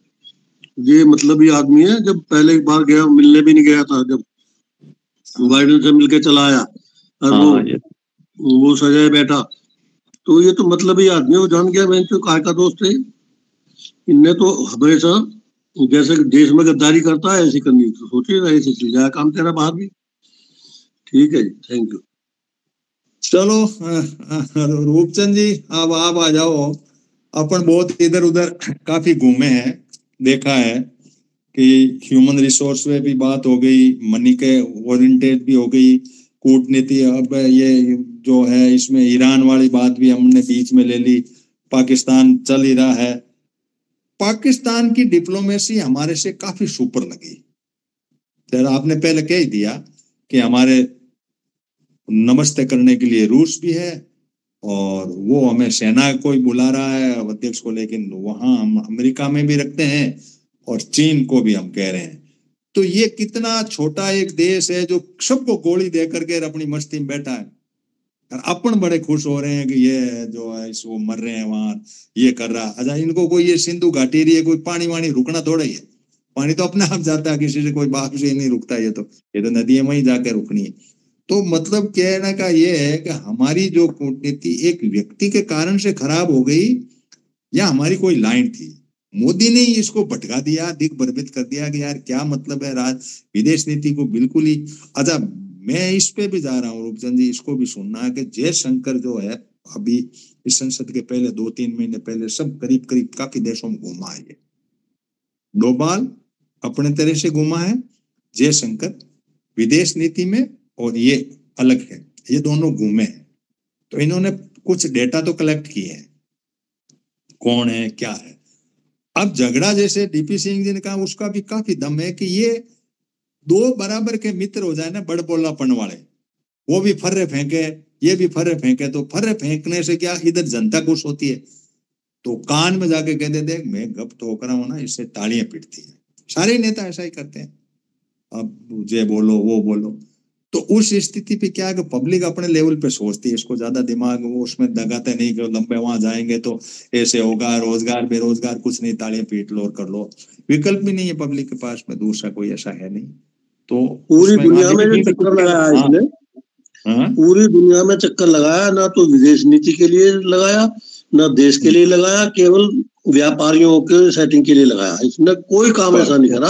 अब मैं यही कह रहा था, आपने कह दिया, चलो ठीक है, मैं यही कह रहा हूँ, मैं रूपचंद जी से यही सवाल खड़ा कर रहा था कि यार काफी दिनों से भटक रहे थे, ये करते करते दोस्ती तोड़ बैठे, तो व्यापारियों के लिए घूमे, और व्यापार में जहां दखल आई वहां प्रॉब्लम हो गई। इन दो आदमियों को दखल आई, अडानी और इनको आई दखल, तो वहां हो गया। तो अब ये अंबानी की दोस्ती निभाने के लिए रूस से मिलने ही गया है, या कोई नया गुल खिलाएगा रूपचंद जी?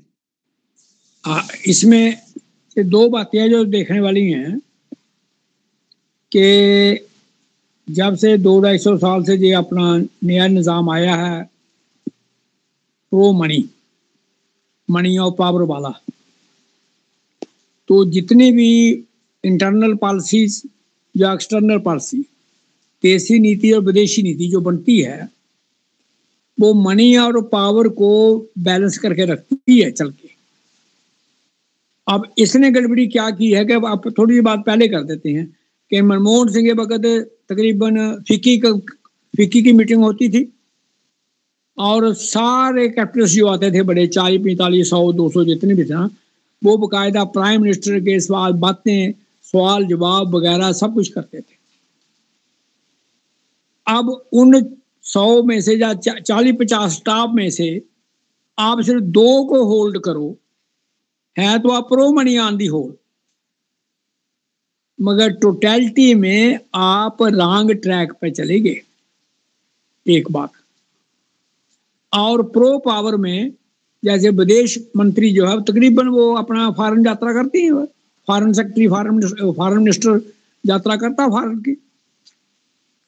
कहीं भी प्राइम मिनिस्टर जहां जाता है वो गेस्ट ऑफ स्टेट बन के जाता है।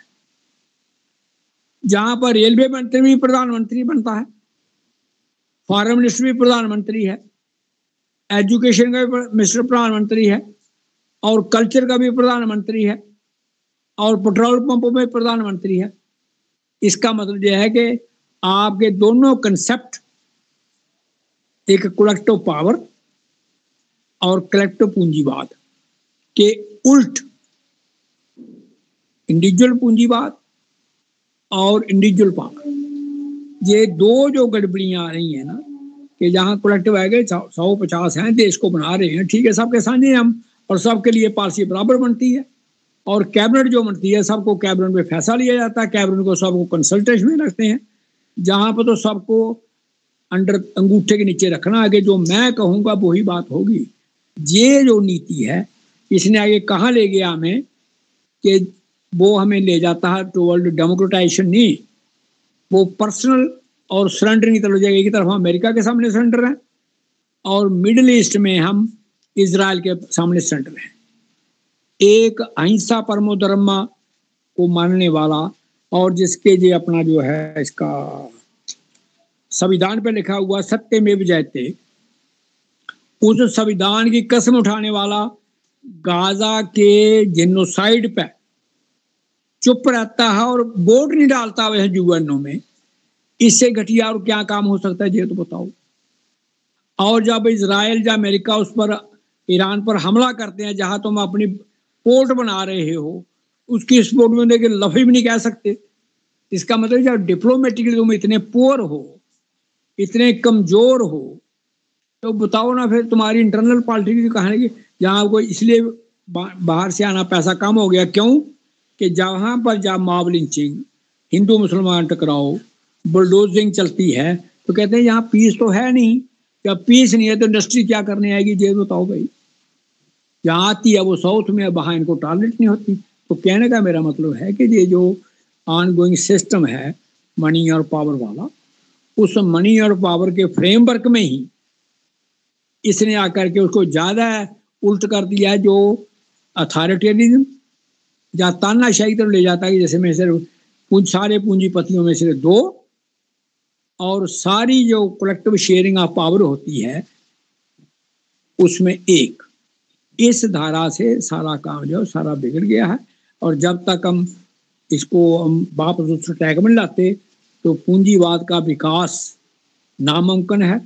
और जलवायु परिवर्तन तो ये मांगता है कि मनी और पावर को छोड़ करके प्रकृति केंद्रित और मानव केंद्रित नया बिल्कुल टोटल व्यवस्था बनाई जाए, जो साउथ एशिया, जहाँ खेती बाड़ी और 10 दरिया बहते हैं हिमालय से, और जो हिमालय हमें तबाही कर रहा है जहाँ मैं बैठा हूँ, उस हिमालय को और एंगल से देखा जाए, ना कि इस एंगल से देखा जाए कि इसका जितना पेड़ पाड़ लो, जितनी सूंघे निकाल लो, उतने हमें पैसा आएगा। वो पैसा कहीं नहीं बचा सकता हमें। धन्यवाद। देखो, इसमें मोटी सी बात रूपचंद जी ये है कि जब डेमोक्रेटिक सेटअप में सत्ता जो बनती है ना, वो वोट से बनती है, और वोट जो है एक पर्टिकुलर ग्रुप को कैसे मैनेज करे, उसको ग्रुप को दे दिया है कि तुम एक दूरी पे आ जाओ और उस धर्म के झंडे लो, जहर फैलाओ, व्हाट्सएप यूनिवर्सिटी से चलो या कैसे ही चलो, इनको आप एक किसी घेरे में बांधे रखो माइंडसेट के हिसाब से, ताकि वो उनको अंधभक्त को या कुछ ऐसे भक्त को वो एक रहे। तो संख्या फिक्स हो गई। अब संख्या फिक्स हो गई तो सत्ता भी फिक्स हो गई। सत्ता फिक्स हो गई तो अब सत्ता को चलाना कैसे, किन के लिए चलाना।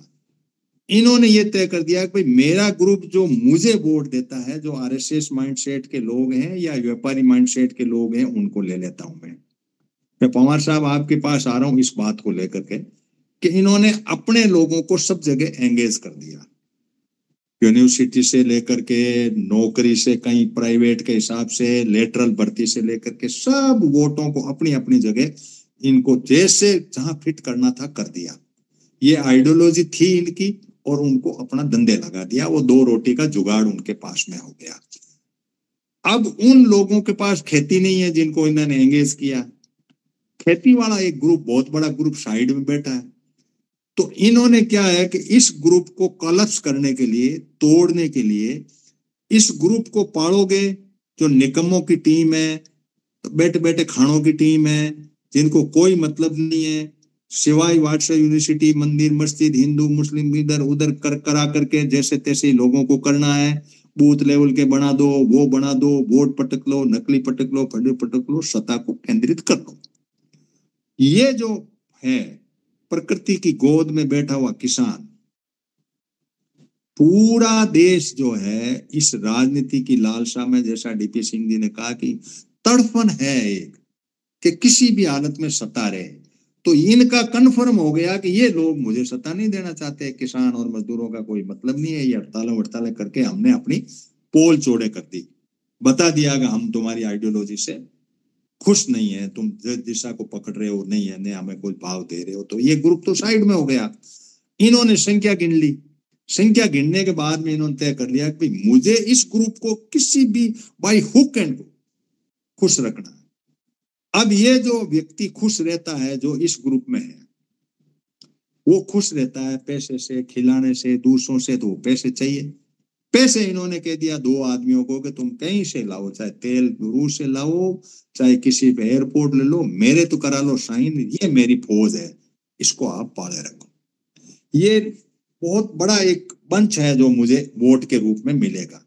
मैं मेरे सत्ता का पावर काम में लेकर के कुछ ऐसे SIR लगाऊंगा, वो लगाऊंगा, तिकड़म करूंगा, लेकिन करूंगा करते करते कोई न कोई 130वां संविधान संशोधन ले आऊंगा। उस संविधान संशोधन में सारी बीमारी मिटा दूंगा। 129वें में तो ये कर दूंगा इनको 7 चुनाव के अंदर, तो ये आधे तो यूं चले जाएंगे। 130 के अंदर सबके मुकदमे लगे हुए हैं कंप्लीट के। एक भी आदमी किसी भी पार्टी का इनको छोड़ के कोई नहीं बच रहा, सारे के सारे जेल में फिट होंगे। सत्ता इनकी लास्ट स्टेज पे वहीं जाएगी और ये ग्रुप जो है वो वोट देने के नाम पे वोट देता रहेगा। इसमें जो कृषि के उत्पादन की आयात निर्यात नीति, और ये ट्रम्प कह रहा है कि इधर मेरा माल ले लो, इधर ले लो, हमारा कहीं जा नहीं रहा, ये खेती बिल्कुल जीरो बैलेंस की तरफ तो नहीं जा रही है। डीपी सिंह जी भी खेती से जुड़े हुए हैं, आप दोनों इस पे अपनी टिप्पणी देना। पवार साहब। साहब, ये स्थापित है कि आज से 10,000 साल पहले कोई खेती नहीं थी और कोई नियम नहीं था संसार का, समाज का। जानवर की तरह हम जहां मौका मिलता था, जहां शिकार मिल जाता था, वहां रहने लगते थे, वहां झगड़ा टंटा हुआ दूसरी जगह जाकर के। 10,000 साल पहले हमने ये हुआ कि एक जगह रुक करके खेती, अनाज मतलब पैदा किया जाए, तब दिमाग का इस्तेमाल शुरू हुआ। उससे पहले दिमाग की जरूरत ही नहीं थी। तो यहाँ नहीं मिला शिकार, आगे जाके मिल जाएगा। जब ये शिकार से खेती की तरफ आए तब दिमाग का इस्तेमाल शुरू हुआ दुनिया में। और ये कुल 10,000 साल हैं, ज्यादा नहीं। यहाँ 30 लाख 40 साल की जो हमारा जीवन है ये मानव का, मतलब बंदर से आदमी बनने तक का, इसमें केवल लास्ट वाले 10,000 साल ही हैं जिसने बुद्धि का, तर्क का प्रयोग करना सिखाया। बुद्धि का प्रयोग वहीं से आरंभ हुआ। आदमी ने ये सोचा कि भाई अगले साल का लिए फसल पैदा कर रोक लूं, सूखा पड़ गया तो क्या होगा, फसल कैसे बढ़ाई जाएगी, क्या क्या हो सकता है, क्या तरीका, मतलब वहां से सोचना शुरू हुआ। अभी आज की डेट में जैसा आप सही कह रहे हैं कि सबसे निकृष्ट लेवल पे खेती के बारे में सोचना है, मतलब जिसने दुनिया को सोचना सिखाया उसके बारे में सोचना बिल्कुल बंद हो रखा है। लेकिन यही स्थिति है कि कब तक चलेगी। देखिए, अब सीधी सी बात है कि अभी कल ही मैं पढ़ रहा था अखबार में कि जो बच्चों की जो एडमिशन होती है प्राइमरी स्कूल में, उसमें 2% की गिरावट आ गई, निजी में भी और सरकारी में। जो बच्चे 5वीं मतलब पहली क्लास में या नर्सरी में जाते हैं एडमिशन लेने, उनमें 2% की गिरावट आ गई। इसलिए आ गई कि बच्चों की पैदाइश कम हो गई। जब पैदा ही नहीं हो रहे तो एडमिशन कहाँ से होंगे। अभी ये सिनेरियो हो रहा है। इस सिनेरियो में हो क्या रहा है और उसका दूसरा इफेक्ट मैं कहना चाह रहा हूँ। दूसरा इफेक्ट ये है कि हमारा कंजम्पशन मार्केट है, जिसके ऊपर ये सारे लाला लाला सब ये सब अडानी फडानी जो कुछ भी है, ये सारे कंज्यूमर मार्केट पे है ना। और कंज्यूमर मार्केट भी सिर्फ वो 2-3% सोसाइटी की जो अपर इकोलन है आपका, जिसकी आमदनी इतनी है कि भाई वो खाने से अलावा भी कुछ खर्च कर सकता है, खाने और कपड़े के बाद में जो तीसरा एक्सपेंस कर सकता है, उसी के ऊपर सारा का सारा बेस है ये। अब उसमें गिरावट आएगी, सैचुरेशन लेवल पे पहुंच रखा है वो। अब वो गिरावट आएगी तो फिर इनका क्या है कि भाई खेती तो रहेगी, जरूरत खाएंगे आदमी तो खेती की तरफ बढ़ जाओ। सारे जितने उद्योगपति हैं वो खेती की तरफ को जो है उन्होंने रुक कर रखा, और पैसे के बल पर किसान बेचारा इस हालत में है कि वो अपने आप को होल्ड नहीं कर पा रहा। उसको लालच इतना बड़ा दिया जाता है, चाहे मुआवजे का हो या उसका जमीन खरीदने का, वो तुरंत एकदम जो है तैयार हो जाता है, हाँ भाई ले जा। लेकिन ये भी मतलब अपनी जगह सही है कि कंज्यूमर मार्केट गिरेगी, ऐशो आराम के सामान की खपत कम होगी, इनका उद्योग गिरेगा और किसान को समझ में आएगा। किसान के जो बीच में से दलाल बन करके पॉलिटिक्स का मजा ले रहे हैं, एक साला विधायक अपने आप को इतना अकबर महान ने आनंद नहीं लिया होगा, कनिष्क ने नहीं लिया होगा जितना एक विधायक लेता है। तो वो और किसकी कीमत पे? समाज की कीमत पे। समाज की कीमत पे क्योंकि वो मूर्ख की तरह धर्म में फंसा हुआ है। तो अभी ये सब चीजें सिनेरियो चौधरी साहब चेंज तो होगी, हो रही है, आहिस्ता से होगी। चलो ठीक है डीपी सिंह जी, आप क्या कहना चाहेंगे? अब 4-5 मिनट घट रहे हैं मेरे, 1-2 कोई और भी बोलेगा तो। डीपी सिंह जी। मेरे ख्याल में तो बात सब पूरी हो ही गई। किसान का जो है, इन्होंने देख लिया कि इन लोगों का कोई भला करने से कोई फायदा नहीं है, क्योंकि वोट देते नहीं है। इनकी खेती जैसा पवार साहब ने कहा हम ले लेते हैं, कर लेंगे, नहीं होगा तो हम वहां से माल मंगा लेंगे, बाहर से तेल वगैरह मंगा लेंगे। देखिए, इन्होंने ऐसा दाव खेल रखा, वोट की तो इन्हें जरूरत नहीं है। एक किसान को अब ये कम से कम 10-5 लाख रुपए दे तो किसान इनकी बात मानेगा। अब जब इन्हें 5 किलो अनाज में वोट मिल रही है तो इतना भारी भरकम तो रिस्क ले है। उन पर बहुत अच्छे दाव है, ये उनसे ज्यादा वोट मिल रही है जितने में ये 10 किसान नहीं देने के, जितने में पूरे देश के वो ले रहे हैं वोट। मेरे ख्याल में तो उनका तो बढ़िया चल रहा है। तो सारी लड़ाई माइंड सेट की है, हम किस लेवल तक सोचते हैं। हमारा सोच 5 किलो अनाज तक की सीमित हो गया। तो मनोहर पूनिया एक जुड़े हुए हैं। मनोहर जी, आप कुछ कहना चाहेंगे? भाई मनोहर, भारत के प्रधानमंत्री चीन गए हैं, आप भी पॉलिटिकल साइंस से हैं शायद, तो क्या विशेष मानते हो? पॉजिटिव नेगेटिव 2 मिनट में अपनी बात रख पाते हो तो आप विश्लेषण कर सकते हैं। 5 मिनट शेष है मेरे पास में। माइक खोल के मनोहर और अपनी बात को रख दीजिए, कोई जितना आप कह पाते हैं तो। चलो फिर रूपचंद जी, आप 5 मिनट में इस पूरी समरी के ऊपर हमें भला हो कि हम हिंदी चीनी भाई भाई बन जाएं, और हमारे लद्दाख वाले दोस्त आपके मिलते ही होंगे, और दूसरे भी साथी हैं उनको भी कहे भाई अब झगड़ा मिट जाएगा। वो भेड़ चराने वाले लोग भी वहां चीन बॉर्डर तक भेड़ चरा के आ जाएंगे, लड़ाई वड़ाई शांति तो होगी, कुछ सैनिक नहीं मरेंगे, ये भी एक ठीक है। तो हाँ, तो मनोहर बोलिए, आप अपना माइक खोलो फिर बोलिए अपने। हाँ को नमस्कार मेरा। हाँ जी बोलिए। आप सब प्रबुद्ध जनों के बीच में मैं लाभार्थी के रूप में सुन रहा था, और थोड़ा सा अल्प समय मेरे को मिल पाया, कुछ एक मजबूरियां थी आपको सुनने की, लेकिन थोड़े से विचार जो मैं रखना चाह रहा हूँ कि हम जो आज के जिस दौर में हैं, जिस दौर में अंतर्राष्ट्रीय राजनीति हम सबको बहुत बड़े रूप से हमारे को प्रभावित कर रही है, अंतर्राष्ट्रीय घटनाक्रम हमारे घर के चूल्हे चौके को जब प्रभावित कर रहा है, तो हमें ये समझने की जरूरत है कि अंतर्राष्ट्रीय जो जगत जिस दिशा में जा रहा है वो दिशा हमको तय करनी है, और इस दिशा को तय करवाने के लिए हमें अपने लीडर्स को इतना मजबूत करना है, या उनमें अगर हम कुछ नए चेंजेस ला सके तो वो बेसिक काम हम अगर पूरी जनता नहीं कर पाएगी तब तक जो भी हमारे एजेंडा है, चाहे वो पर्यावरण का है, चाहे वो विकास का है और विकास की परिभाषाओं को बदलने का है, वो अधूरा रहेगा। तो मैं यही शब्द कहना चाह रहा था। समय काफी ज्यादा हो रहा है, आपका ज्यादा समय ले रहा हूँ, आपका सबका आभार है। चलो धन्यवाद मनोहर पूनिया जी, आपने बात बड़ी सटीक कही है कि इनके कोई नखेल डाल सके तो वो जनता की इस डेमोक्रेसी के सेटअप में 130वें संविधान संशोधन के बाद में तो हम कुछ ऐसा ऐसे हो जाएंगे। रूपचंद जी 2-3 मिनट है, 2 मिनट है, आप अपनी बात को समअप कर दीजिए। इसमें कोई विशेष बात आपको एंटर करनी है या हमने कोई दिशा भ्रमित की हो तो उसके ऊपर भी अपनी टिप्पणी दे सकते हैं। एक बात तो ऐड कर दूंगा मैं कि जिन देशों ने भी धर्म को केंद्र बिंदु रखा है उनमें ईरान है, इराक है, अफगानिस्तान है और अब बांग्लादेश और इंडिया उस तरफ जा रहा है।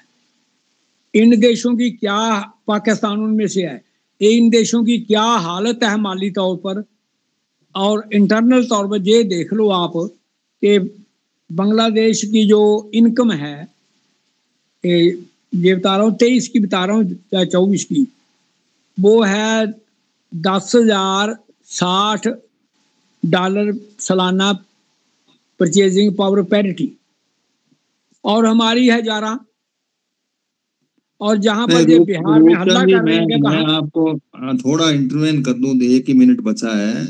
एक्चुअली क्या है कि लोकल लेवल का धर्म और इंटरनेशनल धर्म, हमें बाबा साहब अम्बेडकर की तरह बौद्ध धर्म अपनाना पड़ेगा। आज हम चाइना चले गए, बौद्ध धर्म का हमारे ऊपर वो बुखार चढ़ेगा। सनातन धर्म अब जो है बौद्ध धर्म के नीचे आ जाएगा, उस झंडे के नीचे, और कोई नया रूप ले लेगा।